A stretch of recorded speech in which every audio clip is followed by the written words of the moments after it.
오늘의 말씀입니다. 출애굽기 17장 13절에서 16절까지의 말씀입니다.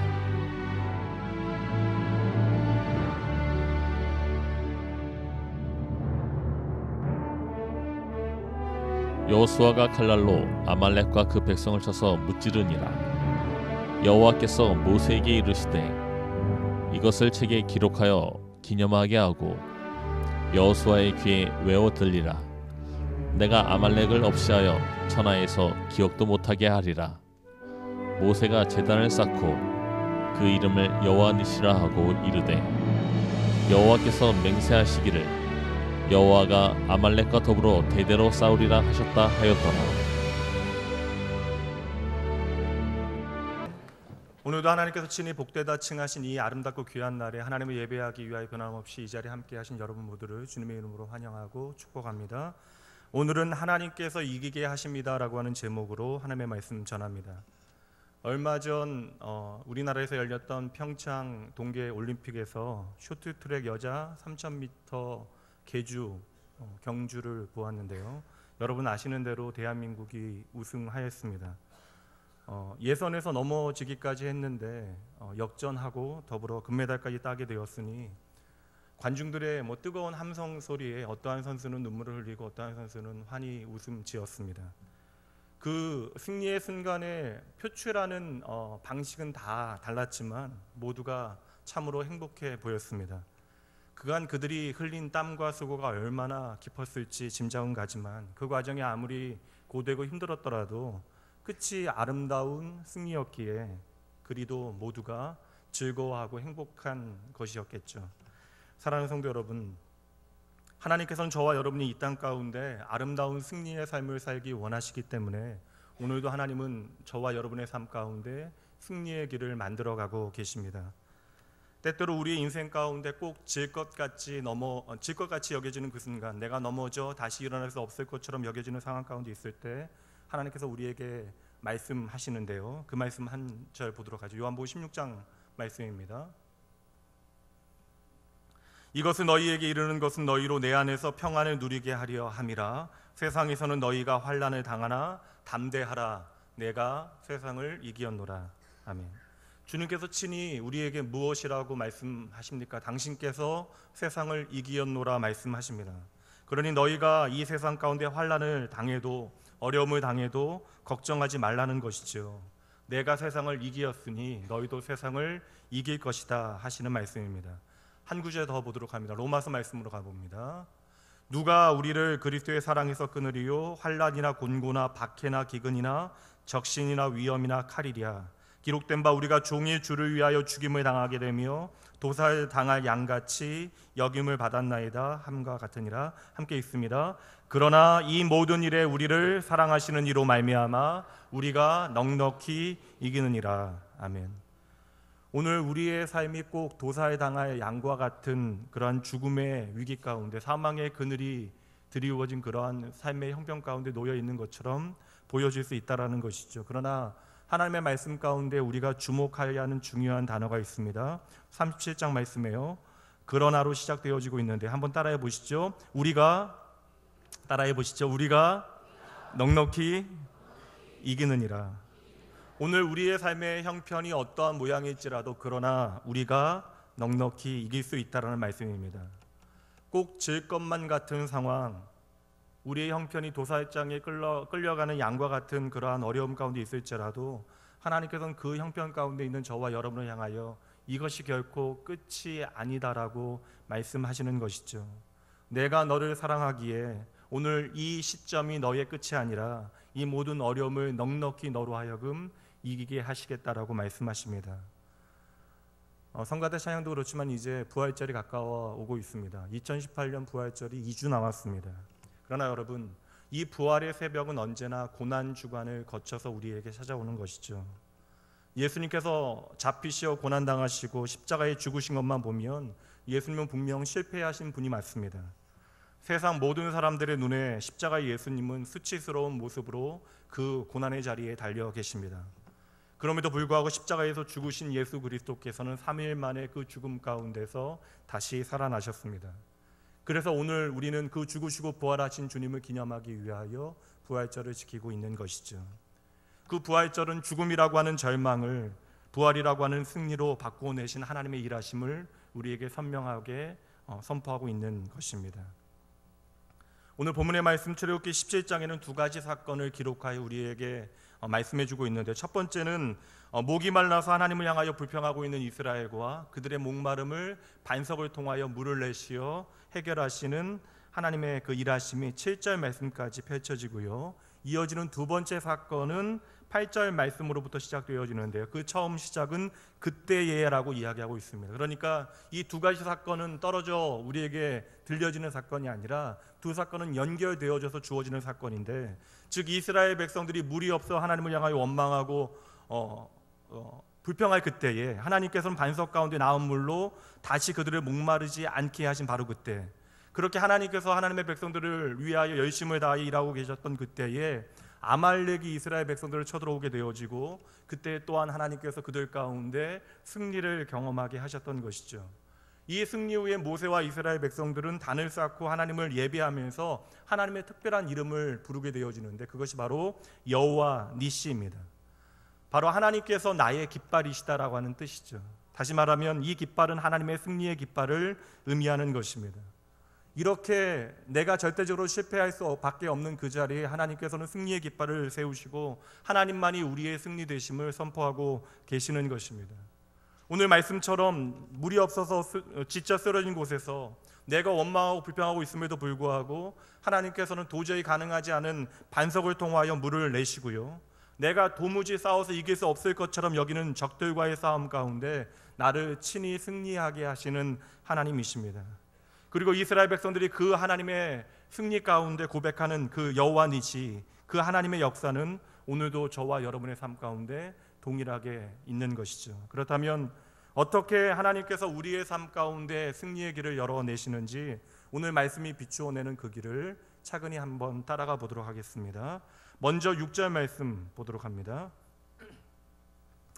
내가 호렙산에 있는 그 반석이 거기서 내 앞에 서리니 너는 그 반석을 치라. 그것에서 물이 나오리니 백성이 마시리라. 모세가 이스라엘 장로들의 목전에서 그대로 행하니라. 아멘.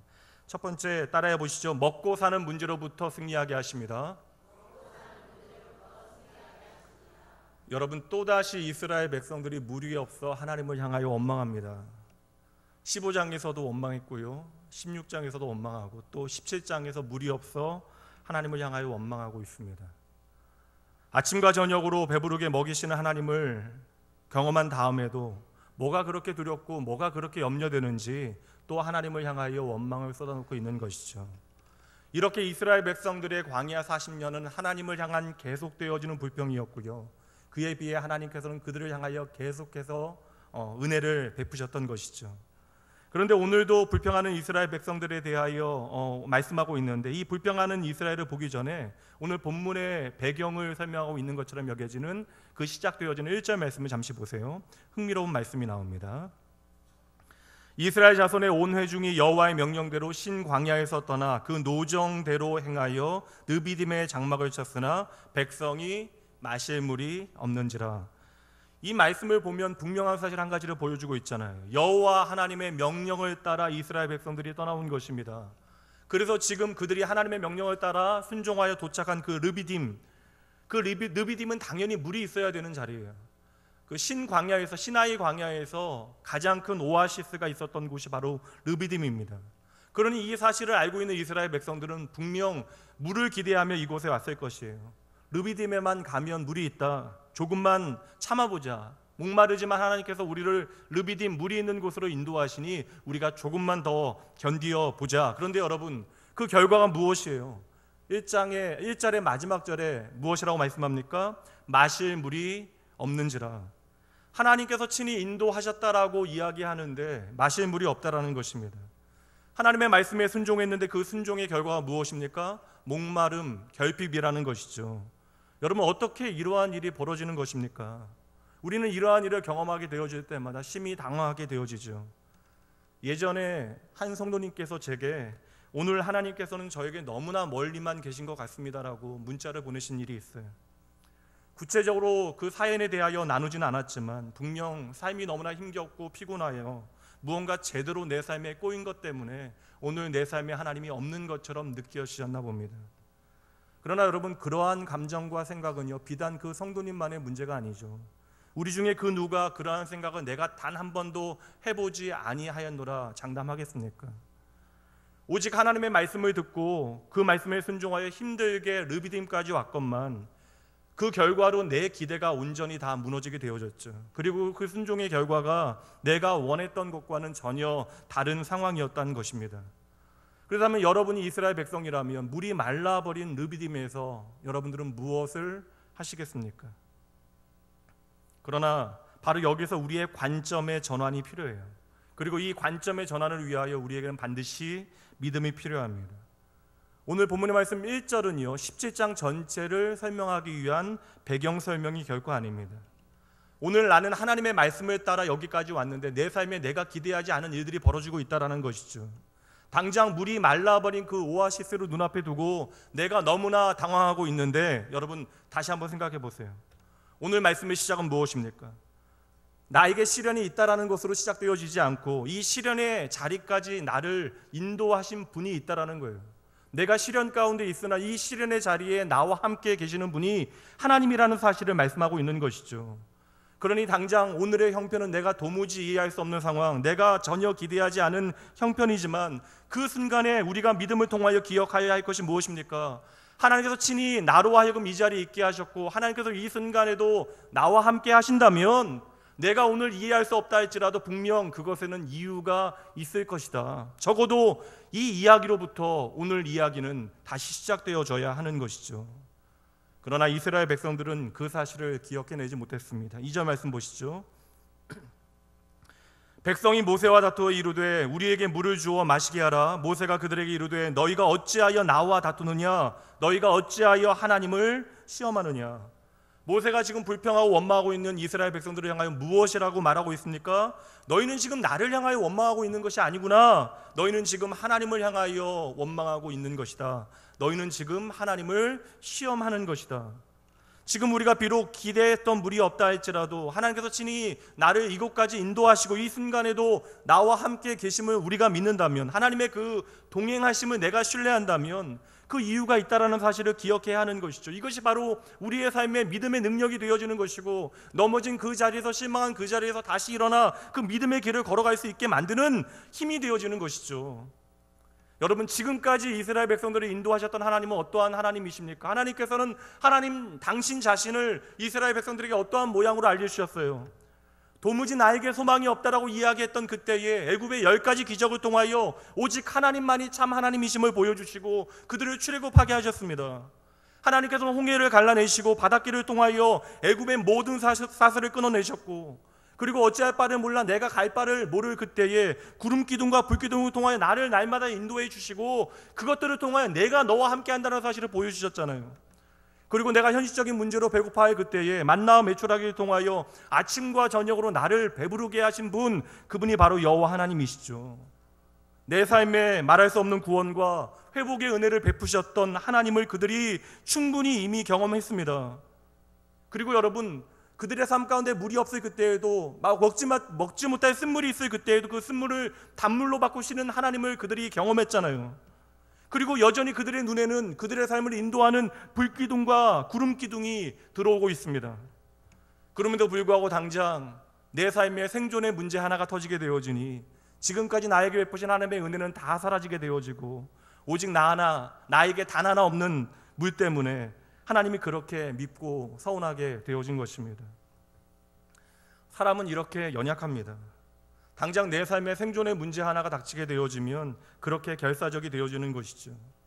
하나님께서 지금까지 얼마나 오랫동안 내 삶 가운데 밤낮으로 하나님의 은혜와 또한 하나님의 섭리를 보여주셨음에도 불구하고 당장 내 삶에 내가 이겨낼 수 없는, 또한 내가 힘겹게 살아갈 수밖에 없는 먹고 사는 생존의 문제가 벌어지게 되어지면 우리의 눈에는 다른 것들은 하나도 보이지 않게 되어지는 것입니다. 그러니 여러분, 우리의 이 좁아진 시선 가운데 하나님께서는 이 광야에서 다시 한번 알려주셔야 하는 것이죠. 우리의 목마름의 문제는 결코 오아시스만을 통하여 해결되어질 수 있는 것이 아니라는 사실을 이스라엘 백성들에게 알려주시는 것입니다. 오늘의 나의 목마름은 오직 이 느비딤의 물이 있어 그 오아시스를 통하여 해결되어질 수 있다라고 믿는 이스라엘 백성들에게 너희 인생의 모든 문제를 해결하신 분이 바로 여호와 하나님이심을 다시 한번 보여주시는 것입니다. 출애굽기 전체의 이야기는요, 하나님께서 이스라엘 백성들을 끊임없이 찾아가시어 자신을 계시하시고 보여주시는 이야기로, 알려주시는 이야기로 가득 차 있습니다. 히브리어로 알다라고 하는 단어가 야다라고 하는 단어인데요, 이 야다라고 하는 단어가 이 출애굽기에 참으로 많이 나와요. 출애굽기는 이제 아무것도 모르는, 내가 입으로는 여호와 하나님을 고백하고 있지만 내 삶 가운데 하나님을 한 번도 경험하지 못하였는데, 하나님의 크신 경험을 통해, 하나님의 크신 구원의 역사를 통하여 아무것도 모르던 내가 하나님 안에 참된 생명을 경험하고 이제 젖된 아이와 같이 하나님 앞에 나아가고 있는 이스라엘 백성들에게 하나님께서 끊임없이 자신을 알려주시는 그 야다 프로젝트가, 하나님 자신을 계시하시는 이야기가 바로 출애굽기의 이야기인 것이죠. 그래서 출애굽기에 하나님은 언제나 임마누엘의 하나님으로 이스라엘 백성 가운데 함께 하십니다. 그렇게 하나님 앞에 원망하고 불평함에도 불구하고 끊임없이 먼저 찾아가시고, 언제나 먼저 자신을 알려주시고, 언제나 먼저 앞서 그 길을 보여주신 하나님으로 우리에게 나타나시는 것이죠. 그렇다면 오늘 하나님께서는 이스라엘에게 무엇을 알려주시려는 것입니까? 하나님의 백성은 오아시스를 만나야 그의 인생의 생존의 문제가 해결되어지고 승리되어지는 것이 아니라, 그 목마름의 문제를 해결하시는 분, 그 생존의 문제를 해결하시는 분이 바로 하나님이심을 친히 알려주시는 것이죠. 이것이 너희에게 참된 생명이 되어짐을 그들로 하여금 알게 하시는 것입니다. 그래서 하나님께서 이스라엘 백성들을 향하여 모세를 통하여 이렇게 말씀하십니다. 5절 말씀이요, 여호와께서 모세에게 이르시되 백성 앞을 지나서 이스라엘 장로들을 데리고 나일강을 치던 내 지팡이를 손에 잡고 가라. 하나님께서 지금까지와 같이요, 그냥 모세를 통하여 일하시면 되는데 이제는 차근차근 하나님의 일하심의 과정을 이스라엘 백성들로 보게 하시는 것이죠. 첫 번째, 모세에게 뭐라고 이야기하십니까? 백성들 앞에서부터 끝까지 걸어가라, 끝까지 다 지나가라 하십니다. 그때에 모세가 가는 길을 이스라엘 모든 백성들이 보게 되어질 것이래요. 그리고 그때에 그 길을 모세 혼자만 가지 말고 백성들의 대표가 되어지는 장로들과 함께 가라는 것이죠. 무슨 말씀이에요? 함께 하나님의 일하심을 보라는 것입니다. 그때 하나님께서 꼭 챙기라고 명령하신 것이 무엇입니까? 지팡이죠. 그 나일강과 홍해를 쳤던 지팡이입니다. 그리고 하나님께서는 이 지팡이로 다시 한번 반석을 치라 말씀하시는 것이죠. 바로 그때에 그 반석에서 물이 솟구쳐 오릅니다. 천연 안반수죠. 모든 백성들이 다 함께 무엇을 보라라고 말씀하시는 거예요. 지금 이스라엘 백성들은 이 느비딤에 당연히 있어야 하는 오아시스가 없어서 불평하고 있는데, 하나님께서는 그들로 하여금 다시 보라라는 것입니다. 너희의 생존은 이 오아시스에 달려있는 것이 아니라 하나님께 달려있다는 것을 보여주시는 것이죠. 그래서 물을 얻을 수 없는 반석을 통하여 물을 얻게 하시는 하나님의 일하심을 이스라엘 백성 모든 이들로 하여금 확인하게 하시는 것입니다. 그를 통하여 하나님의 승리는 오아시스에 달려있는 것이 아니라 그 승리는 오직 하나님의 그 이름에 달려있음을 그들로 하여금 깨닫게 하시는 것이죠. 오늘도 우리는 우리의 삶의 생존의 문제를 가지고 고민하고 힘겨워합니다. 당장 내가 해결할 수 없는 문제들 때문에 오늘 나를 구원하신 하나님의 은혜를 깨닫고 내가 하나님의 자녀가 되어졌음을 믿음에도 불구하고 당장 내 발등에 불이 하나 떨어지게 되어지니 하나님께서 내게 너무하신 것처럼 여겨져 하나님을 향하여 불평하고 원망하게 되어지는 것입니다. 근데 여러분 잘 보세요. 오늘 정말 너무한 사람은 누구입니까? 오늘 말씀 가운데 정말 너무한 존재는요, 이스라엘 백성들이죠. 마찬가지로 오늘 너무한 것은 하나님이 아니라 언제나 우리였습니다. 느비딤에 가서 내가 기대했던 오아시스 하나가 안 보이면요, 우리는 지금까지 내 삶을 인도하셨던 하나님을 너무나 쉽게 부정하게 되어지는 것이죠. 그러니 우리의 연약함을 하나님께서 다 아시니 다시금 오늘 하나님께서는 저와 여러분을 깨닫게 하셔야만 하는 것입니다. 오늘 너희가 바라봐야 할 것은 느비딤의 오아시스가 아니라 바로 나 여호와 하나님이심을 알게 하시는 것이죠. 우리가 너무나 잘 아는데 그럼에도 불구하고 우리는 너무나 걱정을 많이 합니다. 마태복음 6장 31절 말씀이요, 예수님께서 말씀하십니다. 그러므로 염려하여 이르기를 무엇을 먹을까, 무엇을 마실까, 무엇을 입을까 하지 말라. 하지 말라라고 이야기하시는 것은 우리가 하고 있다라는 것이죠. 믿는 우리들도 우리의 믿음 가운데 흔히들 우리의 삶에 하는 이야기가 무엇이에요? 먹는 문제, 마시는 문제, 입는 문제, 이러한 이야기하면서 우리가 믿노라 이야기하면서 자주 하는 이야기가 무엇입니까? 다 먹고 살자고 하는 일인데 정말 그렇습니까, 여러분? 우리가 하는 모든 일들이 그저 먹고 살기 위해서만 하는 일들입니까? 막 태어난 아기, 오늘도 이제 교회에 처음 나온 아기가 있는데 막 태어나서 아무것도 못하는 아기도요 본능적으로 엄마의 젖을 찾아요. 그리고 이제 손을 조금 움직이기 시작한, 그래야 무언가를 움켜잡기 시작한 아기도요 무언가를 잡으면 어떡하지? 아이들이요? 안 키워보셨죠? 입에 가져가잖아요. 입에 가냐. 무언가를 먹는 것에 대한 문제는요 우리의 생존의 문제예요. 우리의 본능의 문제입니다. 그렇게 생각해 볼 때 우리가 다 먹고 살고자 일을 하는 것처럼 여겨지는 이 말들이 맞는 말처럼 보여진다라는 것이죠. 그래서 우리는 날마다 먹을 것, 마실 것, 입을 것을 염려하고 걱정하며 우리의 삶을 살아내는 것입니다. 그런데 우리의 구원 되시는 하나님께서는 우리에게 우리가 당연히 해야만 하는 일에 대하여 염려하지 말라라고 이야기하시잖아요. 이어지는 말씀입니다. 34절 말씀입니다. 함께 읽어봅니다. 그러므로 내일 일을 위하여 염려하지 말라. 내일 일은 내일이 염려할 것이요 한날의 괴로움은 그날로 족하니라.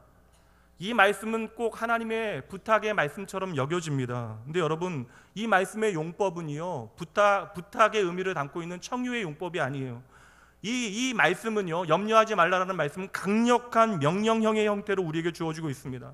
다시 말하면 염려의 한 티끌이라도, 한 조각이라도 너희의 삶 가운데 가져오지 말라라고 말씀하시는 것이죠.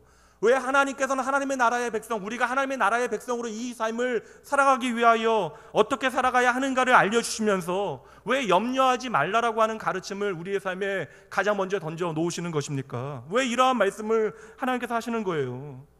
여러분, 정말 먹는 게 아무것도 아닙니까? 우리가 하루를 살아가는 것이 정말 아무것도 아니에요? 우리가 오늘 힘들어하는 그 모든 문제들 하나님께서 다 아신다라고 이야기하시잖아요. 단 한순간도 내가 눈을 감지 아니하고 내가 너를 다 보고 있고 감찰하고 있고 알고 있다라고 말씀하시잖아요. 그렇다면 왜요? 우리의 염려가 무엇이 문제입니까? 우리의 염려는 무엇을 증명하고 있는 거예요? 우리의 염려는 오늘 내가 하나님을 잊었다라고 하는 증거가 되어지는 것이죠. 제 딸이 항상 엄마를 찾다가 저를 찾게 되어지는 순간이 있습니다. 자기가 풀지 못하는 문제가 있을 때는 언제나 저를 찾습니다. 그리고 그럴 때에는요 일주일 내내 한 번도 문자를 보내지 않을 때도 있는데 문제가 생기면 언제나 엄마보다 저에게 먼저 문자를 보내요. 하루에 몇 번씩 문자를 보내고 하루에 몇 번씩 연락을 합니다. 그럼 저는 좀 늦게 대답할 때도 있어요. 그 과정이 행복해서. 여러분, 아이가 그렇게 저를 찾는 이유가 무엇이에요? 제 딸에게 아빠는 어떠한 존재예요? 지금까지는 자신의 모든 문제를 해결해 줄 수 있는 존재라고 하는 이해가 있는 것이죠. 근데 만약에요 어느 날 제 딸이 제가 옆에 있음에도 불구하고 자기가 풀지 못하는 문제로 콧밭 때리고 염려하고 있다면요, 그때 제가 하영아 아빠가 있잖아 라고 이야기하는데 하영이가 울면서 아니야 아빠는 절대 이 문제를 못 풀 거야 이야기한다면, 여러분, 우리의 염려라고 하는 것이 바로 이러한 거예요. 우리는 하나님을 향하여 너무나 쉽게 이야기합니다. 하나님, 내가 오늘을 살아낼 수 있을까요? 하나님, 내가 내일 망하게 되지 않을까요? 하나님, 이제 정말 끝장났네요. 여러분, 내가 오늘 염려를 시작하고 염려를 내 삶 가운데 쌓아놓고 있는 것은 하나님께서 내 삶에 답이 되어지지 못한다라고 하는 증거가 되어지는 것이죠. 적어도 우리가 계속해서 염려한다라고 하는 것은 하나님이 내 삶 가운데 충분하지 않다라고 하는 것을 우리가 고백해내는 것입니다. 그러니 하나님께서는 우리에게 그렇게 강하게 말씀하시는 것이죠. 너희들 염려하지 마라. 나를 구원하신 하나님께서는 오늘도 나의 모든 생존의 문제를 해결하시고 우리를 승리의 길로 인도하시는 하나님이심을 잊지 말라는 것입니다. 그러므로 여러분, 기억하셔야 합니다. 우리는 연약하기에 염려를 할 수밖에 없는 존재. 그러니 여러분, 염려하는 것 그 자체는 죄가 되어지지 않지만 내가 하나님을 믿노라 이야기하면서 계속해서 염려하는 것은 성도에게는 죄가 되어지는 것입니다.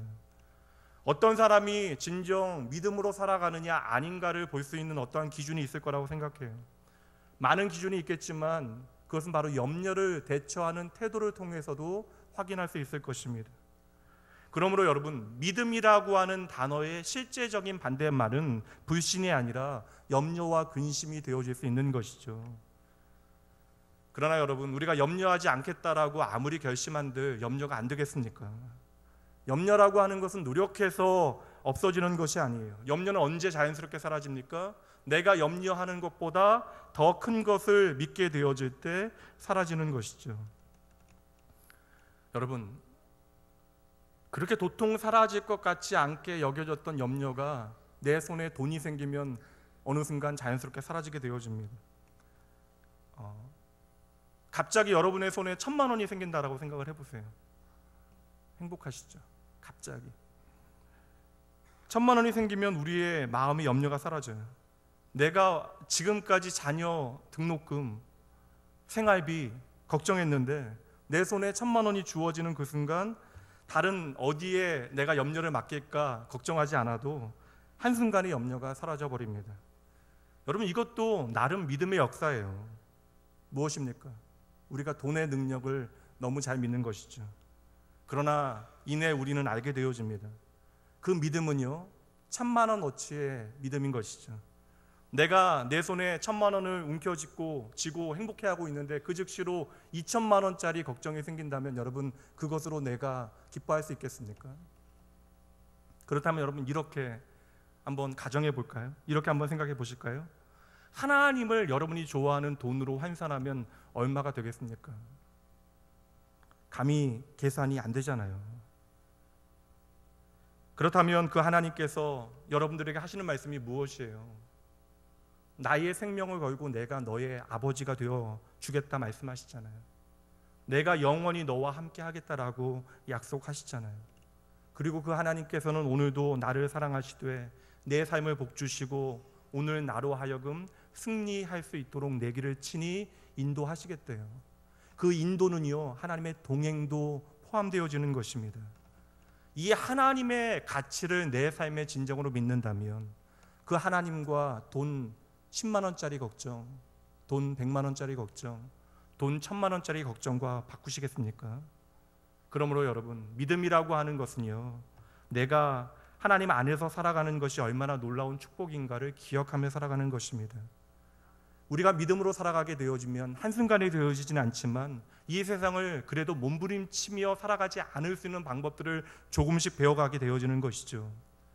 진정 우리가 날마다 고백하는 대로 예수님으로 행복하고 예수님으로 만족할 수 있는 비결들을 우리가 알아가는 것입니다. 예수 믿는 사람들만 열심히 그 삶을 살아가겠어요? 세상의 모든 사람들이, 내 삶에 열정을 가진 모든 사람들은 아침 일찍 일어나 밤늦게까지 수고하고 일하면서도 내가 편히 쉬지를 못합니다. 그런데 어느새 내가 예수를 믿고 먹고 마시고 쉬고 일하는 것이 자연스러워지고 평안해지는 것이죠. 그러한 믿음을 가진 사람들이라면 그 삶이 예수 안에서 조금씩 쉬워지는 것이 정상입니다.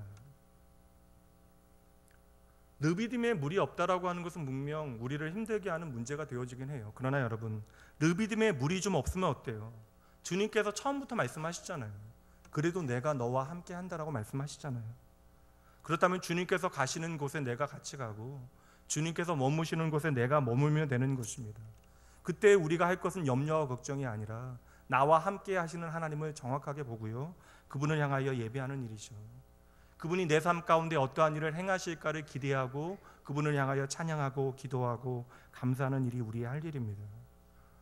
우리를 향하신 주님의 말씀입니다. 요한복음 14장 1절 말씀이요, 너희는 마음에 근심하지 말라. 하나님을 믿으니 또 나를 믿으라. 흔들리는 이 땅에 나의 변함없는 반석이 누구이신가를 우리는 제대로 봐야 합니다. 이사야 26장 말씀으로 가봅니다. 너희는 여호와를 영원히 신뢰하라. 주 여호와는 영원한 반석이심이로다. 아멘. 그럼 이 하나님을 신뢰하신다면 이 하나님에 대하여 우리가 믿음으로 고백해보죠. 시편 4편 8절 말씀, 이 말씀을 함께 고백합니다. 내가 평안히 눕고 자기도 하리니 나를 안전히 살게 하시는 이는 오직 여호와이시니이다. 아멘. 여러분, 우리는 염려하고 걱정할 수밖에 없는 연약한 존재들입니다. 그러나 여러분, 그 염려 때문에 우리가 적어도 하나님을 잊어서는 안 되는 것이죠. 여러분의 생명이 되신 여호와 하나님께서는 어제도 오늘도 그리고 우리가 그렇게 두려워하는 내일도 여러분의 삶을 인도하시되 여러분의 먹고 사는 모든 문제로부터 여러분을 승리하게 하시는 하나님 되십니다. 두 번째 7절 말씀 함께 보도록 합니다. 그가 그곳 이름을 마사 또는 무리바라 불렀으니 이는 이스라엘 자손이 다투었으며 또는 그들이 여호와를 시험하여 이르기를 여호와께서 우리 중에 계신가 안 계신가 하였음이더라. 하나님께서 광야의 이스라엘 백성들로 하여금 무엇으로부터 승리하게 하십니까? 따라해 보시죠. 불신앙으로부터 승리하게 하십니다. 여러분 잘 보세요. 느비딤에 물이 없어서 원망하고 조금은 걱정할 수 있습니다. 그런데 여러분, 그들의 불평과 원망이 어디까지 가게 되어지죠? 물이 없는 현실에서 그들이 마지막에는 무엇을 말합니까? 여호와께서 우리 중에 계신가 안 계신가? 그들 안에 하나님의 구원을 부정하는, 또한 하나님의 존재 자체를 부정하는 의심이 생겨나게 되어졌던 것이죠. 여러분, 그러니 제대로 보셔야 돼요. 우리가 조금만 좋은 일이 생기면 우리는 마음 들려하며 하나님을 향하여 감사합니다, 하나님을 사랑합니다, 하나님은 오늘도 내 삶 가운데 함께 하십니다라고 말하지만, 우리의 삶 가운데 조금만 힘들고 어려운 일이 생기면, 하나님의 일하심이 꼭 내 기대에 원하는 대로 미치지 않는 것처럼 여겨지면 우리는 쉽게 하나님이 나를 떠나셨습니다, 하나님께서 내 삶 가운데 더 이상 함께하지 아니하십니다라고 이야기하게 되어지는 것이죠. 그 자리가 바로 마사 무리바래요. 하나님을 믿지 않아서 시험하게 되어진 자리라고 하는 뜻입니다. 우리는 그저 환경에 예민하게 반응하여 열심히 노력한 것 같이 여겨지는데, 환경이 예민하게 반응하여 가게 되어진 자리가 어디입니까? 바로 하나님 없는 불신앙의 자리라는 것이죠. 우리가 환경 속에 이처럼 들어가게 되어지면요, 우리는 언제나 그 환경에만 반응하게 되어지는 것입니다. 근데 여러분, 성경에 보면 믿음을 가지고 그 모든 환경의 어려움을 믿음으로 이겨낸 믿음의 사람들이 등장하고 있잖아요. 그들을 통하여 우리가 어떻게 우리의 삶을 살아내야 하는가를 하나님께서 친히 알려주시는데요. 근데 여러분, 잘 보면 그들의 믿음의 현장에 하나님의 일하심이 어떠한 모양으로 드러나고 있는가를 우리가 주목해야 하는 것이죠. 한 사람을 볼 텐데요, 창세기 39장 말씀으로 가봅니다. 20절과 21절 말씀 볼 텐데요, 중요한 것은 20절 마지막 부분과 21절 처음 부분에 있습니다. 따라해 보시죠. 요셉이 옥에 갇혔으나 여호와께서 요셉과 함께 하시고. 여러분, 만약에 우리가 세상 가운데 보는 것이 20절로만 끝난다면, 옥에 갇힌 것으로만 끝난다면 이것은 절대적인 절망이 되어져야 마땅합니다. 근데 하나님의 일하시는 이야기는 20절 마지막으로 끝나는 것이 아니라는 것이죠. 21절을 통하여 우리의 삶 가운데 하나님이 어떠한 일을 행하시는가를 보게 하십니다. 여호와께서 요셉과 함께 하시고. 지금 요셉은요, 억울한 일을 당한 거예요. 보디발 아내의 거짓된 말로 인하여 억울하게 감옥에 갇히게 되어진 것입니다. 형들의 배신으로 죽음 가운데 계속되어지는 실패를 경험하였고요, 이제 간신히 조금 살만하게 되어졌는데 또 말도 안 되는 일이 나의 잘못과 상관없이 벌어지고 있는 것입니다. 오늘 나는 억울하여 죽게 되어졌는데 그 억울한 현장에 대한, 그 상황에 대한 성경의 해석, 하나님의 설명이 너무나 재미있잖아요. 요셉은 옥에 갇혔으나 여호와께서 요셉과 함께 하시고. 우리가 절대적인 타자로 지금 요셉의 삶을 객관적으로 바라보고 있으니까 그렇지, 여러분, 이 말씀을 우리의 삶 가운데 있는 그대로 가져오면 얼마나 이질적인 말씀이에요. 이 말씀을 우리의 현실적이고 일상적인 표현으로 바꿔볼까요? 사업을 하는 사람에게 사업은 온통 망하였으나 여호와께서 나와 함께 하시고, 공부를 하는 학생에게 내가 시험을 몽땅 망쳤으나 여호와께서 나와 함께 하시고, 취업을 준비하는 학생에게 내가 계속해서 취업에 떨어졌으나 여호와께서 나와 함께 하시고, 부모에게는 내 자식이 지독하게 내 속을 썩이지만 여호와께서 나와 함께 하시고, 건강했던 사람이 내가 건강을 잃었으나 여호와께서 나와 함께 하시고. 여러분, 그러한 순간에 누가 마음을 다하여 하나님을 향해 할렐루야 감사합니다, 주님의 동행을 기뻐합니다, 그렇게 고백할 수 있겠어요? 뒤에 여호와께서 함께 하신다라고 하는 사실에는 너무나 감사하지만, 그 상황이 바로 앞의 상황이라면 우리가 진정 그 하나님을 믿음으로 바라볼 수 있겠냐는 문제죠. 그러니 여러분, 이 문제는요, 하나님께서 그냥 함께 하신다라고 하는 우리의 입술의 고백이 아니라 우리의 실존의 문제, 우리의 현실의 문제가 되어지는 거예요. 여러분, 한번 생각해 보세요. 왜 하나님께서는 꼭 내가 힘들 때에만, 내가 왜 그렇게 죽도록 고생할 때에만 나와 함께 하십니까? 좀 알려주시겠어요? 성도 여러분, 요셉이 형제들에게 배신당하여 구덩이에서 죽음을 기다리고 있을 그때, 미디안 상인에게 잡혀서 애굽의 노예로 팔려갔던 그때, 이제 조금 살만해졌는가 했는데 누명을 쓰고 감옥에 갇혀졌을 그때, 내가 노력을 다하여 이 모든 위험을 이겨낼 수 있는 상황이 되어졌는데 도리어 내가 모든 사람들에게 잊혀져 가고 있을 그때, 나는 끝장났다라고 생각합니다. 그 실패 현장을 나의 마지막으로 우리는 생각하는 것이죠. 이것이 옥에 갇혔으나의 상황에 대한 설명입니다. 우리는 옥에 갇히게 되어지면 모든 것이 끝난 것처럼 판단합니다. 그러나 그때 우리에게 들려주시는 하나님의 음성이 있는 것이죠. 내가 그때에도 너와 함께한다. 하나님께서는 언제나 우리의 삶 가운데 함께 하시지만 우리가 하나님의 함께 하심을 선명하게 보게 되어지는 자리가 있다는 것입니다. 요셉이 옥에 갇혔으나 여호와께서 요셉과 함께 하시고 우리의 삶의 모든 상황 가운데 여호와께서 함께 하신다라는 말씀을 여러분의 가슴에 꼭 담을 수 있기를 주님의 이름으로 축복합니다. 우리가 오늘 혹 옥에 갇힌 것과 같은 현실을 살아낸다 할지라도 여호와 하나님께서 나와 함께 하신다는 사실을 믿음으로 바라볼 수 있는 사람, 이 사실을 기억하는 사람은요 언제나 다시 일어날 수 있게 되어지는 것이죠. 임마누엘 나와 함께 하시는 여호와 하나님을 바라보는 사람, 이 하나님의 동행을 꼭 붙드는 사람은 다시 하나님께서 우리의 삶 가운데 보이시는 승리의 길을 걸어갈 수 있게 되어지는 것입니다. 여러분 한번 생각해 보세요. 여러분의 인생 가운데 문제가 단 한 번도 없어서 여러분들은 오늘 하나님을 예배하고 계신 것입니까? 이 세상을 살아간다라는 것은요 끊임없이 문제를 대면하며 살아간다라는 것이에요. 이 세상을 살아간다라고 하는 것은 문제와 더불어 살아간다라는 것을 의미하는 것이죠.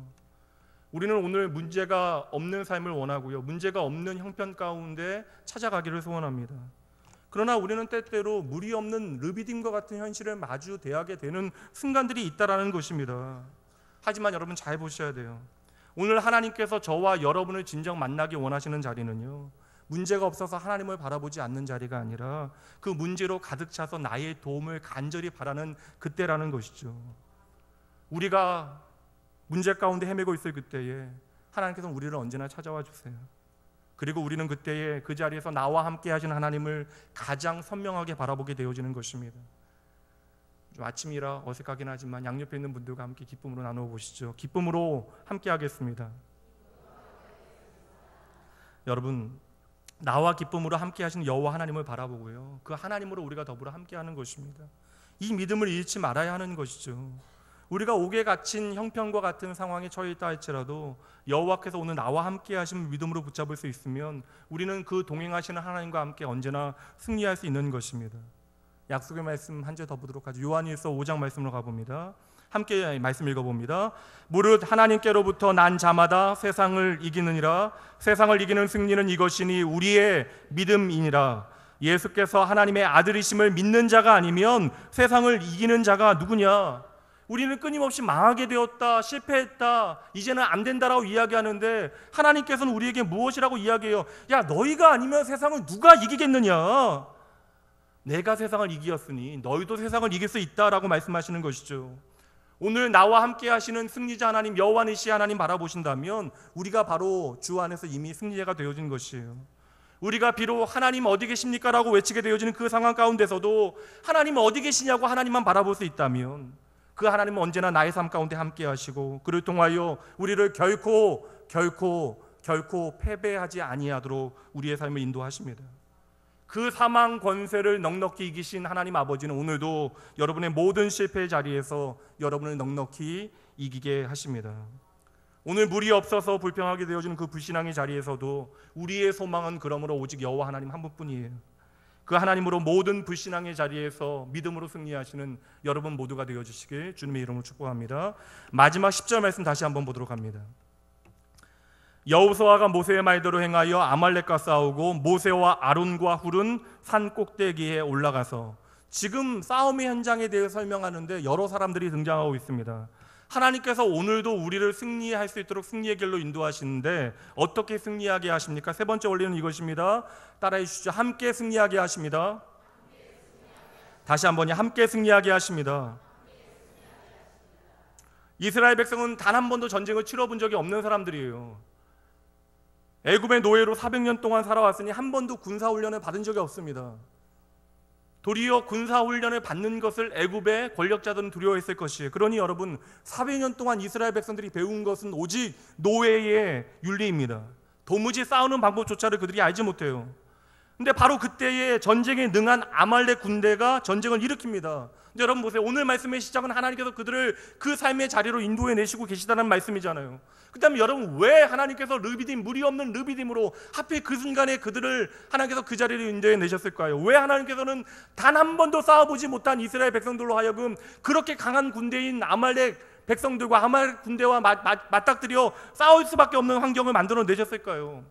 여러분, 만약 이 전쟁이 지금 이루어지지 않고 몇십 년 지나서 좀 전쟁에 익숙해진 다음에 벌어지면 어떨까요? 아니, 이스라엘 백성들이 땅을 갖게 되어지고 이제 뛰어난 왕이 세워진 다음에 다윗과 같은 왕이 나타나서 언제라도 전쟁에 승리할 수 있는 상황이라면 훨씬 더 낫지 않겠습니까? 근데 왜 이들이 도무지 어찌할 바를 모르고 있는 상황 가운데 이들이 도무지 싸워낼 수 없는 아말렉이라고 하는 그러한 대적을 붙여 놓으시는 것일까요? 여러분, 이렇게 아말렉을 통하여 전쟁을 일으켰다면 하나님께서 이전과 마찬가지로 모세로 하여금 지팡이를 들게 하시고 모세가 아말렉을 향하여 지팡이를 내딛게 되어질 그때에 하나님께서 모래바람을 일으키셔서 홍해를 가르듯 아말렉 군대를 갈라버리시면 되지요. 그런데 하나님께서 그렇게 일하지 아니하시잖아요. 이제는 하나님의 구원을 경험한 이스라엘 백성들로 하여금 하나님께서는 스스로 광야에서 싸우게 하시는 것이에요. 그리고요, 독특한 승리의 원리를 그들에게 알려주십니다. 오늘 본문의 말씀에 처음으로 다음 세대의 리더가 되어지는 여호수아가 등장하게 되어져요. 첫 번째 젊은 리더였던 여호수아가 전쟁에 나가 싸우게 되어지죠. 그 다음에 모세는 어떻게 합니까? 지팡이를 들고 산 위로 올라가서 전장터를 바라보며 하나님 앞에 기도해요. 근데 재미있는 것이 있죠. 모세가 기도할 때 손을 들고 기도하면 어떻게 돼요? 이스라엘이 이기고요, 손을 내리면 아말렉이 승리합니다. 어릴 때 그래서 저도 손 들고 기도하라는 얘기도 좀 들었는데요, 손 드는 게 승리의 원리입니까? 아니에요. 여러분, 손을 드는 것 자체가 중요한 것이 아닙니다. 손을 드는 의식적인 행위를 통하여 모세로 하여금 하나님께서 보게 하시는 것이죠. 내가 여호와 하나님을 향하여 손을 들면 이 전쟁에서 이기고, 내가 손을 내리게 되어지면 전쟁에서 지게 되어진다는 것을 통하여 이 전쟁은 하나님의 전쟁이라는 사실을 보여주시는 것이죠. 근데 문제는 무엇이에요? 사람은 연약해서요, 그 전쟁에 이기는 방법을 알고 있음에도 불구하고 손을 계속해서 들고 있는 것 자체가 어려워요. 여러분들은 하실 수 있겠어요? 많이 해보셨잖아요. 어릴 때 엄마 아빠한테 혼나고 손 들고. 쉽지 않잖아요. 단 10분, 20분, 30분 손 들고 있는 것 자체가 우리에겐 감당하지 못하는 일입니다. 그래서 모세가 반드시 손을 들고 있어야 함을 알고 있음에도 불구하고, 내가 이 백성을 너무나 사랑하고 있음에도 불구하고 그 손이 계속해서 내려오게 되어지는 것이죠. 그때 누가 나서요? 함께 올라갔던 아론과 훌이라고 하는 두 사람이 모세의 양팔을 들어 올리게 되어지는 것입니다. 그 다음에 여러분, 오늘 이 전쟁의 승리의 주역은 누구예요?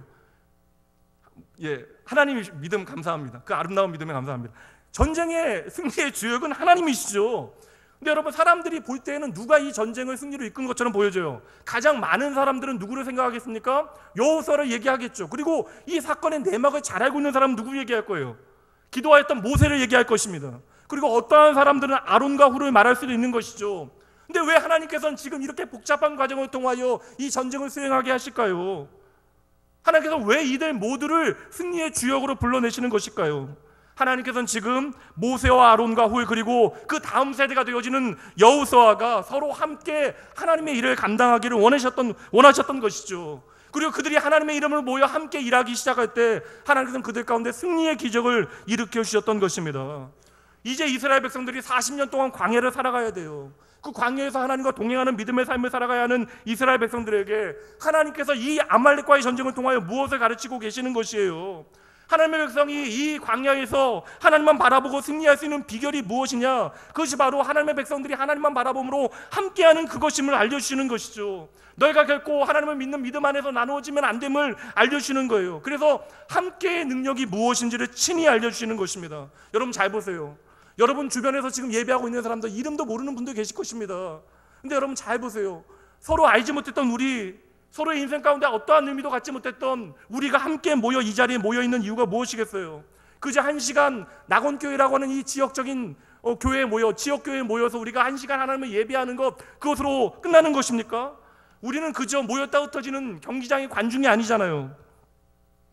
우리는 단지 그러므로 이 한 시간 공적인 예배를 드리기 위해 모여있는 사람들이 아니라는 것이에요. 여러분, 제가 할 수 있는 일을 여러분들은 하실 수 없습니다. 또 여러분이 각자가 하실 수 있는 일을 제가 감당할 수 있는 일이 아니라는 거예요. 그러니 여러분, 우리가 함께 모여 함께하는 모든 일들, 흩어져 사는 모든 일들, 함께 모여 사는 모든 일들이 하나님 안에서는 하나님의 영광을 위한 아름다운 하모니가 되게 하나님께서 일하신다는 것이죠. 그러니 우리가 각자의 자리에서 일하건 함께 모여 하나님을 예배하건 기억해야 하는 것은 무엇이에요? 우리가 조각난 퍼즐과 같이 아무런 그림도 없이 우리의 삶을 살아가는 것처럼 보여지지만 하나님께서는 조각난 퍼즐과 같은 우리를 모두 다 함께 맞추어 가시어 우리가 함께하는 모든 일들을 합력하여 선으로 만들어내신다는 것이죠. 우리가 함께하게 되어질 때 우리가 기대하지 못한 방법과 타이밍을 통하여 여러분 우리가 각자 다른 소리를 내고 있는 것처럼 보여지지만 이 모든 소리들을 하나님께서 하나로 지휘해내셔서 멋지고 아름다운 심포니를 만들어내시는 것입니다. 마태복음 18장 20절 말씀 보도록 할게요. 두세 사람이 내 이름으로 모인 곳에는 나도 그들 가운데 있다. 여러분 이 말씀의 핵심은 2명, 3명이 아닙니다. 숫자 있는 것이 아니에요. 이 말씀의 핵심은 함께 있는 것이에요. 이 함께함이 하나님의 믿음의 공동체의 승리의 비결이라는 것이죠. 그리고 이 함께함을 하나님께서 얼마나 기뻐하시는가에 대해서 말씀하시는데요, 시편 133편 말씀으로 가봅니다. 함께 있습니다. 보라, 형제가 연합하여 동거함이 어찌 그리 선하고 아름다운고. 하나님께서 지금 짠하고 보이시는 거예요. 너희가 함께 연합하고 동거하는 것이 내게 너무나 아름답고 귀한 일이다.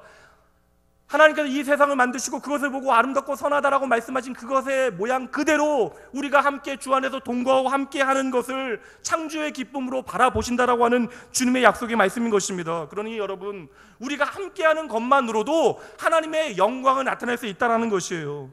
그 승리의 비결을 사탄도 잘 알고 있습니다. 그래서 끊임없이 믿음의 공동체 안에도 마땅히 사랑하여야 마땅한 그 믿음의 관계 가운데서도 끊임없이 분열과 다툼을 만들어내는 거예요. 이 분열과 다툼을 만들어내는 이유는 결국 우리로 하여금 이 세상 가운데 패배하게 하는 것이 목적이 되어지는 것이죠. 그래서 여러분 하나님의 은혜가 풍성하였던 고린도 교회도요, 깨어지기 시작한 때가 언제입니까? 그들 안에 분열이 시작되어진 때이죠. 그래서 바울 사도가 그것을 염려하면서 물론 하나님께서 미쁘시기 때문에 너희 안에 아름다운 일들을 행하시겠지만 너희는 이것을 기억하라라고 이야기하면서 그 초반에 고린도전서 초반에 이러한 말씀을 나누는데요, 고린도전서 1장 10절 말씀입니다. 형제들아, 내가 우리 주 예수 그리스도의 이름으로 너희를 권하노니 모두가 같은 말을 하고 너희 가운데 분쟁이 없이 같은 마음과 같은 뜻으로 온전히 합하라. 사이좋게 지내라는 것이 아니에요. 우리가 함께하는 것이 바로 하나님의 창조의 원리라는 것입니다. 바울 사도는 고린도 교회에 수많은 문제들이 있는데 그 문제들을 한 번에 해결할 수 있는 방법을 제시하고 있는 것이죠. 뭐예요? 오늘 힘들어도 함께하라는 것입니다. 여러분 평창올림픽 제대로 보신 분들은 선수들의 유니폼에 동일한 로고가 새겨져 있는 것을 보셨을 거예요. 모든 어떠한 경기에 뛰는 선수들이건 간에 그들의 유니폼에 새겨져 있는 글귀가 무엇이었죠? 경기만 열심히 보셨어요. 팀 코리아라고 안 보셨나요? 팀 코리아? 팀 코리아라고 다 쓰여져 있던데요. 저만 본 걸로 하시죠. 하여튼 팀 코리아라고 쓰여져 있었습니다. 마찬가지예요, 여러분. 한국이라 대한민국이라는 이름 하나로 그들이 하나 되어진 것처럼 우리가 예수 그리스도 안에 이미 한 팀이 되어졌다는 사실을 믿음으로 바라보셔야 하는 것이죠. 그러한 의미에서 여러분 우리는 팀 지저스가 되어지는 것입니다. 그러므로 오늘 우리가 누군가를 나의 동역자로 거절한다라고 하는 것은 하나님의 부르심을 인정하지 않는 불신앙이 되어지는 것이죠. 우리는 여러 가지 환경과 여러 가지 처지 때문에 여러 가지 이유 때문에 내가 저 사람과 일할 수 없다라고 이야기합니다. 여러분 우리가 누군가와 함께 일하는 것은요, 그 사람의 인격과 그 사람의 성품, 그 사람의 능력을 믿는 것이 아니에요. 그 사람을 변화시키는 하나님을 믿는 것이죠. 하나님께서 나를 변화시키셨으면 그 사람도 변화시킬 수 있음을 우리가 믿음으로 바라보는 것입니다. 전능하신 하나님은 어떠한 분이시에요? 돌들로도 아브라함의 자손들을 만드실 수 있대요. 심지어 예수님께서 어떠한 일을 행하십니까? 죽은 시체도요 살리시는 분이 예수님이에요. 그래서 예수님은 죽어버린 그 시체를 향해서도 그의 인격을 인정하시며 그의 이름을 부르셨던 것입니다. 사랑하는 성도 여러분, 그렇다면 이 낙원교회에 우리가 함께하지 못할 사람이 어디에 있겠어요? 그러한 생각은 우리의 시각의 한계가 되어지는 것이죠. 그리고 우리는 그러한 시각 때문에 우리가 함께하는 그 일에 실패하고 있는 것입니다. 오늘 내가 도무지 함께할 수 없다고 생각하는, 내 삶 가운데 용납하지 못하는, 그래서 내가 이미 내 마음에서 지어버린 그 한 사람도 전능하신 하나님께서 만져주시면요, 그에게 은혜 주시면 우리가 하나님의 놀라운 사역을 함께 감당할 수 있는 한 팀이 되어짐을 믿으시기 바랍니다. 우리 모두는 다 제각기 다른 모양으로 이 자리에 있어요. 우리가 자라온 환경과 서 있는 자리와 우리가 경험하며 살아가는 삶의 모양이 다 다릅니다.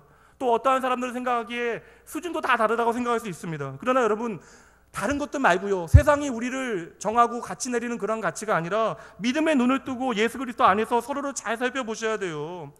우리가 믿음의 눈을 가지고 서로를 바라보게 되어지면 한 가지를 확인하게 되어지죠. 우리는요, 이 세상이라고 하는 경기장에 예수 그리스도라고 하는 유니폼을 입고 이 자리에 서 있는 것입니다.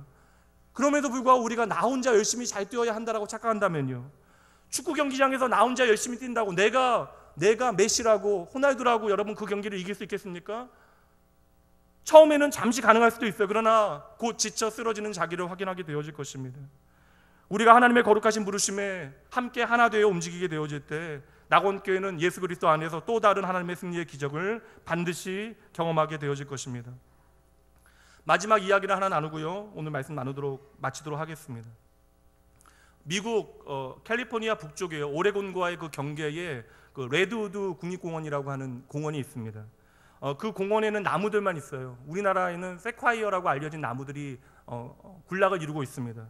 수천 년 된 나무들이 군집을 이루고 군락을 이루고 이렇게 숲을 만들어냈는데요, 이 레드우드 나무는요, 평균 높이가 100m가 넘어요. 평균 높이가 110m고요. 그리고 그 둘레가 직경이 7m, 직경이 7m까지 됩니다.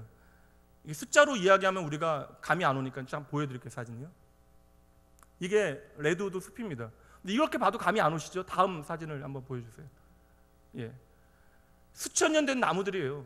사람들 한 5명이 둘러싸야 한 나무를 가리웁니다. 그럼 여러분 생각해 보세요. 세계에서 가장 높은 나무를 수천 년간 지탱하기 위해서는 여러분 무엇이 단단해야 돼요? 땅도 단단해야죠. 생각하지 못한 거 말씀해 주시는, 땅도 단단해야 되지만 뿌리가 단단해야죠.